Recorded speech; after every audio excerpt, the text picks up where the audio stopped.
В американских президентских выборах нет запрещенных приемов, и неважно, какой привкус останется от победы Хиллари Клинтон или Дональда Трампа, результаты будут неизбежно иметь глобальные последствия. Чем могут обернуться эти выборы для Европы, исторически очень близкого союзника США?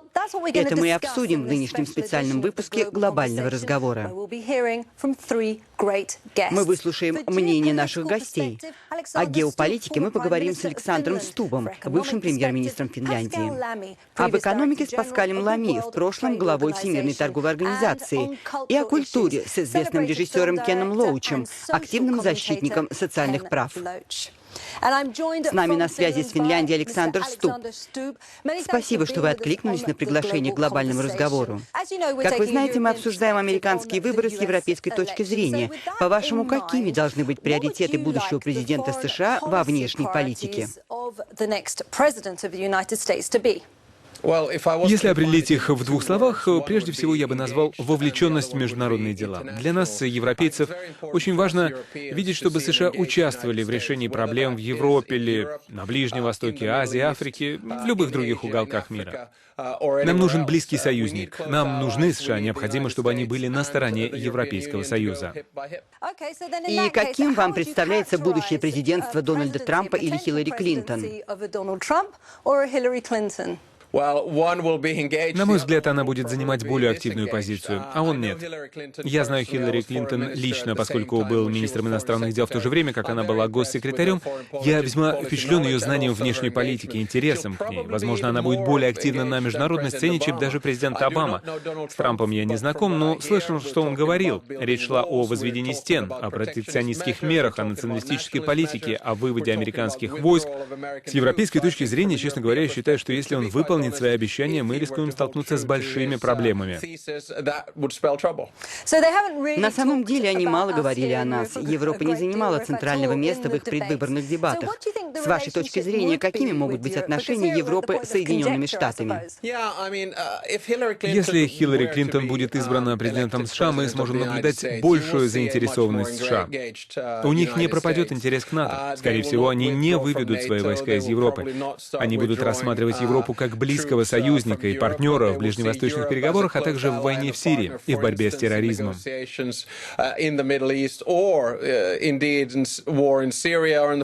Если же будет избран Дональд Трамп, это станет шоком для всей системы. В действительности, европейцы очень внимательно следят за тем, что происходит в США, и я думаю, люди будут напуганы той риторикой, которая выдвигается на первый план. Мы уже, конечно, слышали подобные речи в Европе, но я думаю, Дональд Трамп превзошел всех. Вы упомянули НАТО. Дональд Трамп поставил под вопрос само существование Североатлантического блока. Считаете ли вы, что Европе в таких обстоятельствах нужны свои собственные силы обороны? Я на самом деле считаю, что Европа должна выработать свою собственную оборонную политику. В этом нет сомнений.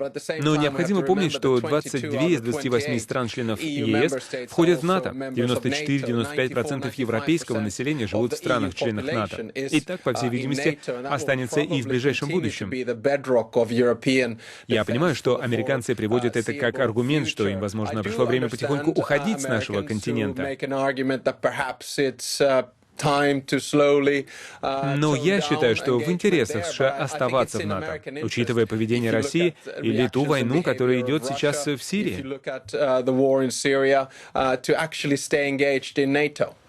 Вы затронули вопрос о России, безусловно, очень важный для Финляндии, ведь у вас с Россией протяженная граница. Отношения с Россией ухудшились. Нужно ли, по-вашему, нажать на кнопку перезагрузка в отношениях с Москвой и с президентом Владимиром Путиным? Несомненно. Я думаю, мы питали иллюзии, считая между 91-м и 2000-м годами, что Россия станет нормальной демократической страной, живущей по правилам международного сообщества. Затем мы увидели, что это не так, в частности, в связи с войной в Грузии в 2008-м, а также с большей очевидностью в связи с кризисом на Украине. России удалось вернуться за стол международного сообщества, вмешавшись в ситуацию в Сирии. И хотя сейчас мы осуждаем ее совместные с президентом Асадом действия в Алеппо, я считаю, что Запад, Европа, Соединенные Штаты понимают, невозможно найти решение сирийского кризиса без участия России. Я думаю, что чем быстрее мы перезагрузим наши отношения с Россией и придем к согласию, тем будет лучше.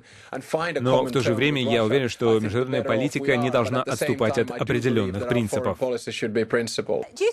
Считаете ли вы, что Хиллари Клинтон способна нажать на кнопку перезагрузки отношений с Россией, как она уже пыталась сделать это несколько лет назад? С другой стороны, Дональд Трамп говорит, что у него очень хорошие отношения с Путиным. Правда это или нет, но, возможно, он в лучшем положении, чтобы выстраивать такие отношения. Не думаю, что это так. В свое время Сергей Лавров, министр иностранных дел России, много работал с Хиллари Клинтон, когда она занимала пост госсекретаря, так что они очень хорошо знают друг друга. Очевидно, что Россия имеет вполне четкое представление об американской политической элите, истеблишменте. Если Россия стремится к стабильности во внешней политике, заинтересована в участии в мировых процессах и доверии, то Хиллари Клинтон — это то, что им нужно.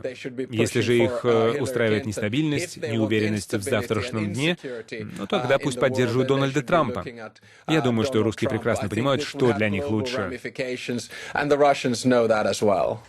Итак, на ваш взгляд, в ситуации с ИГИЛ или так называемым исламским государством, кто способен одержать верх в борьбе с этой террористической организацией? Трамп или Клинтон? Ну, наверное, как бывший премьер-министр, я должен сказать, что мы будем иметь дело с тем, кто будет избран. Но я думаю, и давайте честно признаемся себе, Клинтон вызывает гораздо больше доверия. И хотя Трамп использует более жесткую риторику в отношении ИГИЛ, одного этого недостаточно. Недостаточно просто сказать «я уничтожу ИГИЛ», нужно предложить конкретный план, конкретные меры борьбы. Обычно это требует дипломатического мастерства, а для меня Трамп не обладает этими качествами. И, наконец, как вы считаете, при ком Европа будет чувствовать себя безопаснее? При Клинтон или Трампе во главе Соединенных Штатов Америки? Я вновь бы отдал предпочтение Хиллари Клинтон. Она не только ответственный политик, но она и опытный политик. Кроме того, на мой взгляд, и это очень важно, она ориентируется на либеральные ценности, когда речь идет о защите демократии, рыночной экономики, а также глобализации. Так что, если бы я имел право голосовать, я бы отдал свой голос за Хиллари Клинтон. Но, увы, не мне решать, а я приму любой выбор, так как это будет выбор американского народа. Thank you very much for being with us. Thanks. Если речь заходит об экономике, мы часто вспоминаем одно известное выражение: когда Америка чихает, весь мир простужается. Это, как показывает недавняя история, верно и для Европы. Для того, чтобы обсудить экономические последствия этих выборов для Европы, я отправилась в Париж на встречу с бывшим лидером ВТО Паскалем Лами. Господин Лами, спасибо, что согласились участвовать в программе «Глобальный диалог». Часто говорят, что победа или проигрыш на выборах зависит от взглядов на экономику. Когда речь заходит о Дональде Трампе и Хиллари Клинтон, нельзя сказать, что они у них схожи, но, кажется, они оба проявляют скептицизм, когда речь заходит о глобализации. Означает ли это, с вашей точки зрения, что с приходом в Белый дом нового хозяина начнется эпоха большего протекционизма?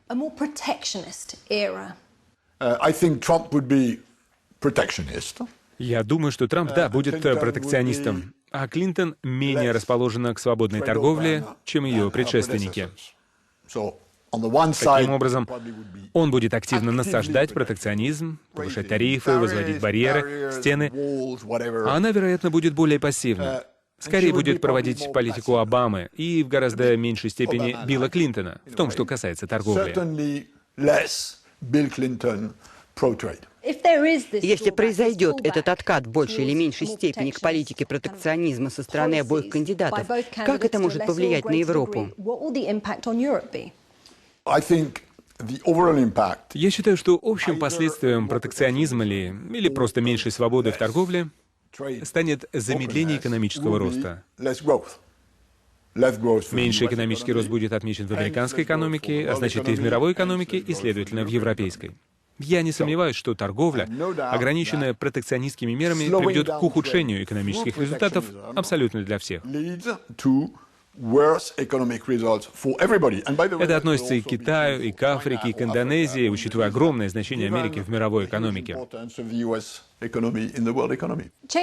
Чуть отойдем от темы. Глядя на Хиллари Клинтон и Дональда Трампа, можно сказать, обобщая, что она представляет преемственность, а известно, что рынки любят предсказуемость. Дональд Трамп менее предсказуем. Но про Дональда Трампа можно сказать, что он дальновидный бизнесмен, успешный бизнесмен, и это его очевидное преимущество перед Хиллари Клинтон в том, что касается экономики США.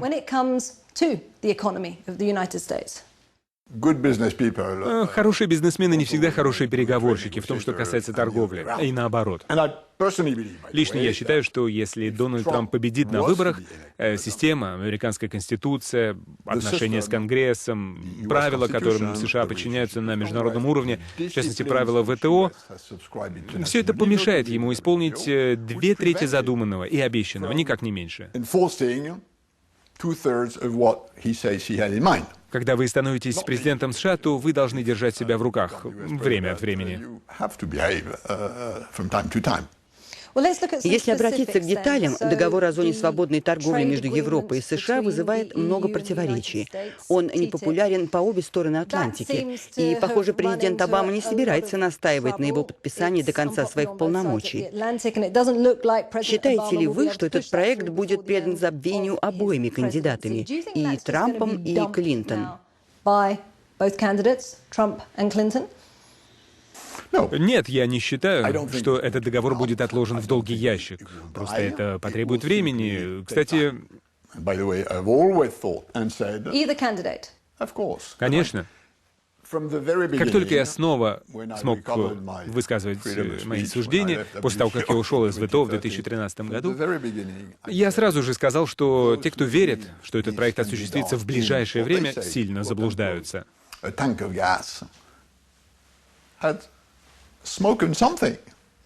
Это настолько сложно, настолько объемно, что рассчитывать, что он будет осуществлен в кратчайшие сроки, это верить в мифы, в фантастику.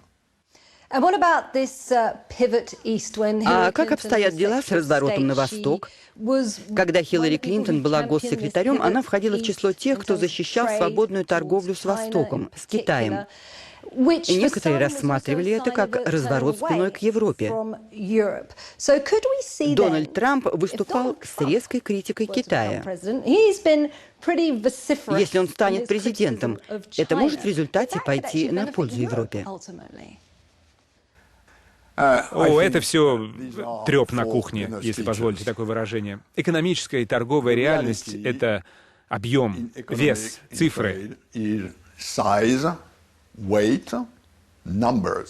Тот вес, который Азия уже приобрела в экономике, не изменится. В ближайшие 10-20 лет Азия будет набирать все больший вес, а Европа терять его, как и Америка. Затем наступит новый цикл, и придет очередь Африки набирать вес за счет Азии. И этот круговорот неизбежен.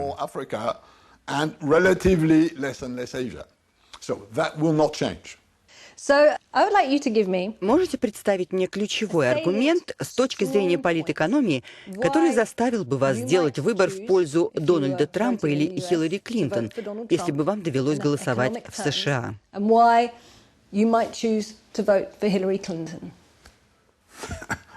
Сложный вопрос. Когда я слушаю, что говорит Трамп, когда я читаю, что он пишет в Твиттере, все это выглядит бессмысленным. Не думаю, что это был бы хороший выбор для Европы и остального мира. Совсем ничего, ни одной стоящей идеи. Это такое же экономическое реалити-шоу, как и любой другой на телевидении. Это другой мир, фантастический, выдуманный. Это не настоящая реальность. Я считаю, что Хиллари Клинтон гораздо лучше представляет себе реальный мир.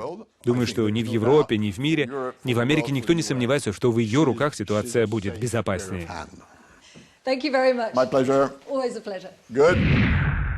Кен Лоуч — выдающийся кинорежиссер, получивший множество наград во всем мире за свои остро-социальные картины, критикующие общество за равнодушие и несправедливость. Темы бедности и неравенства в его фильмах остаются актуальными по обе стороны Атлантики. Эфи Куцикоста встретилась с Кеном Лоучем в Брюсселе, где отмечали 10-летний юбилей кинопремии Европейского парламента. Мистер Лоуч, спасибо, что согласились принять участие в программе. Ваш последний фильм «Я, Дэниел Блейк» рассказывает о противостоянии обычного человека и бездушной государственной машины за право получить пособие, потеряв работу. Почему вы выбрали именно эту тему и насколько это актуально сегодня в Европе и Соединенных Штатах? Мой герой после перенесенного инфаркта уже не в состоянии работать и обращается за помощью в социальные службы. Но государство считает, что болезнь не повод, чтобы перестать самому зарабатывать себе на жизнь. Это сложная история о борьбе за свои права, о том, что происходит с ним, и с другой героиней, оказавшейся в подобных обстоятельствах. Мне было интересно показать несправедливость подобной экономической системы, которая унижает простого человека, заставляя миллионы людей вымаливать у государства подачки.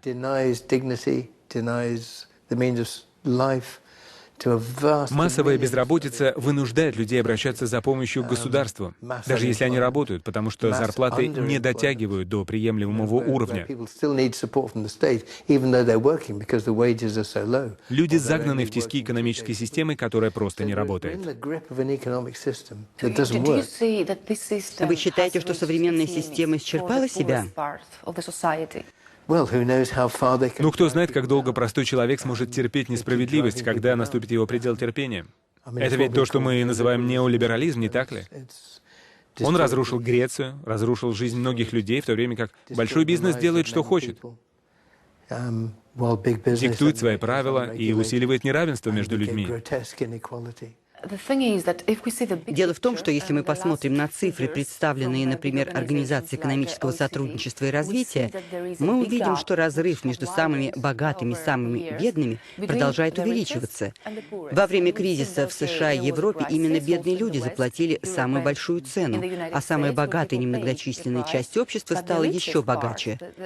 Значит, что-то пошло не так? Ну да, богатые-то как раз остались в выигрыше. Для них все пошло как надо. Это их система, это то, чего они хотят, это логика крупных корпораций, имеющих неограниченную власть сокращать расходы на оплату труда.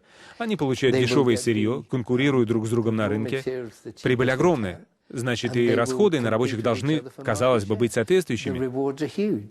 Это не их система работает плохо, у них как раз проблем нет.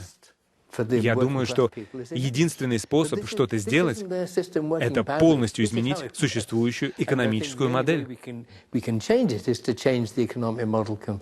А как насчет расизма и дискриминации? С одной стороны, в США ширится движение против насилия в отношении темнокожих. У нас есть первый афроамериканский президент в истории, а с другой стороны, выросли случаи насилия со стороны полиции в отношении темнокожих. Люди становятся расистами от отчаяния и безнадежности, щедрости и великодушия, свойственные сильным и уверенным в себе людям. Люди великодушны и терпимы друг к другу и могут работать вместе, когда они уверены в том, что находятся в безопасности, когда они не беспокоятся о своем будущем. Так что нам нужна экономическая система, способная гарантировать такую безопасность. Ведь это естественно, жить как добрые соседи, не правда ли? Если у вас нет соли или луковицы, вы можете всегда прийти и попросить у меня, или если захлопнулась дверь в квартиру, я смогу попасть домой, воспользовавшись вашим окном, балконом. О каком великодушии можно говорить, если люди настроены враждебно, когда они одиноки и обозлены?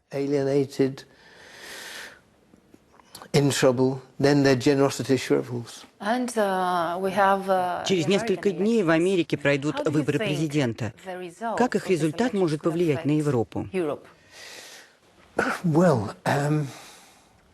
Я думаю, в случае победы Хиллари Клинтон ничего не изменится. Правительство по-прежнему будет работать на бизнес. А если победит Трамп, упаси нас, Господи. Одна мысль, что этот человек будет постоянно контролировать ядерную кнопку, станет для нас худшим кошмаром.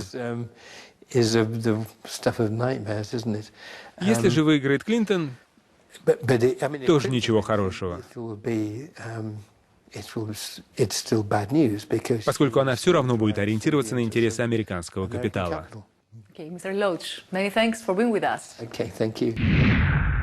На сегодня это все. Спасибо за внимание. Это был специальный выпуск программы «Глобальный разговор». Вы можете следить за нами в социальных сетях.